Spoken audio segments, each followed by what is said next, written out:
కల్లాంపూర్లో గత 8 నెలల క్రితం గౌడ కులస్తులకి మరి ఇక్కడ ఉన్నటువంటి వీడీసీ వాళ్ళకి విలేజ్ డెవలప్మెంట్ కమిటీ వాళ్ళకి ఈ తాళ్ళ ఈత చెట్ల విషయంలో గొడవలు జరిగినాయి. దాని మీద పలు కేసులు నమోదైనాయి. అప్పటి నుంచి మనం పోలీసు వారు తగు చర్యలు తీసుకొని చట్టపరమైన చర్యలు తీసుకొని అందులో 4 కేసులు రిజిస్టర్ చేసి దానిలో చాలా వరకు అరెస్టులు జరిగినాయి.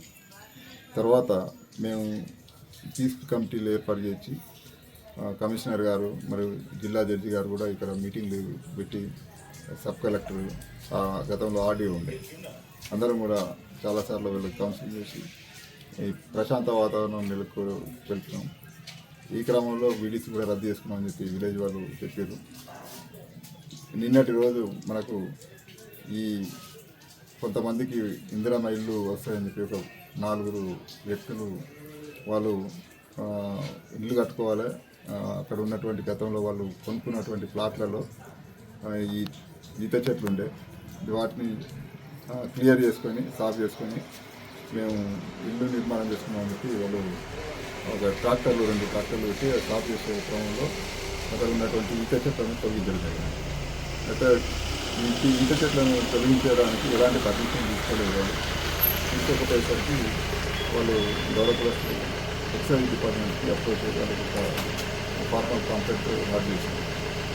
వాళ్ళు ఎక్సైజ్ వాళ్ళు నిన్నతో ఇక్కడ ఈ ఈత చెట్లు ఎక్కడైతే తొలగించారో కల్లాంపూర్కు విజిట్ చేసి చీనాపక్క తీసుకొచ్చి అక్కడ పంచనామా చేసే క్రమంలో వీళ్ళు గౌడ కులస్తులు కూడా అక్కడనే ఉండడం, దాంతో వాళ్ళ మధ్యలో మళ్ళీ అక్కడ కొంతమంది 2 వ్యక్తులను కస్టడీకి తీసుకునే క్రమంలో విలేజ్ అందరికీ మళ్ళీ ఉద్రిక్త వాతావరణం ఏర్పడి గతంలో మేమైతే శాంతి చర్యలు తీసుకోవడానికి ఏదైతే కృషి చేసినామో అది అట్లనే ఉండి మళ్ళీ ఫ్లేరప్ అయ్యి నిన్న వరకు ఎక్సైజ్ వాళ్ళు కస్టడీకి తీసుకొని ఒక లేడీని ఒక ఇద్దరిని తీసుకునేసరికి గ్రామంలో ఉద్రిక్త వాతావరణం ఉండే.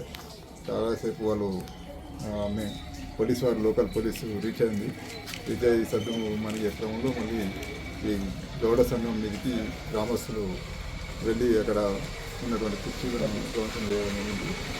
ఎవరైతే ఇది ఏదైనా చట్టపరమైన చర్యలను తీసుకుంటాం, ఎవరు కూడా అసాంఘిక చర్యలకు గురి కాకుండా శాంతి భద్రతలకు విఘాతం కలిగితే ఎవరిని కూడా ఉపేక్షించేది లేదు. పోలీసులు అప్పటి నుంచి నిరంతరం శాంతి భద్రతను మళ్ళీ మెరుగుపరచడానికి ఇక్కడనే మనం కృషి చేస్తున్నాం. ఈరోజు మళ్ళీ ఆర్డీఓ గారు, సబ్ కలెక్టర్ గారు మరి పోలీసు వారి కృషి చేస్తాం. మళ్ళీ ఇరుపక్షాల నుంచి ఒక పక్కనేమో మనం చట్టపరమైన చర్యలు తీసుకోవడం భాగంగా మళ్ళీ మనం గ్రామంలో ప్రశాంత వాతావరణాలు నెలకొల్పే భాగంలో మీటింగ్ కూడా ఇప్పుడు కండక్ట్ చేయడం జరుగుతుంది. మేము అందరికీ విజ్ఞప్తి చేసేది ఏంటంటే ఈ సోషల్ మీడియాలో పోస్టులు పెట్టుకొని ఒకరికొకరు రెచ్చిపోయే విధంగా అట్లాంటి పెట్టుకోవద్దు, వదంతులు నమ్మద్దు. తర్వాత ఎవరు కూడా చట్ట వ్యతిరేకమైన పనులు కానీ శాంతి భద్రతలకు విఘాతం కలిగిస్తారు చూసి వాళ్ళ మీద చట్టపరమైన చర్యలు తీసుకోవడం జరుగుతుంది. సార్, నిన్న రాత్రి మీడియా కవరేజ్కి వెళ్ళి వచ్చిన రిపోర్టర్ పైన దాడి జరిగింది. ఎవరు ఏది చేసినా అది తప్పు చేస్తే వారి మీద కఠిన చర్యలు తీసుకోవడం జరుగుతుంది. మనం చేయొద్దనే చెప్తున్నాం. Thank you.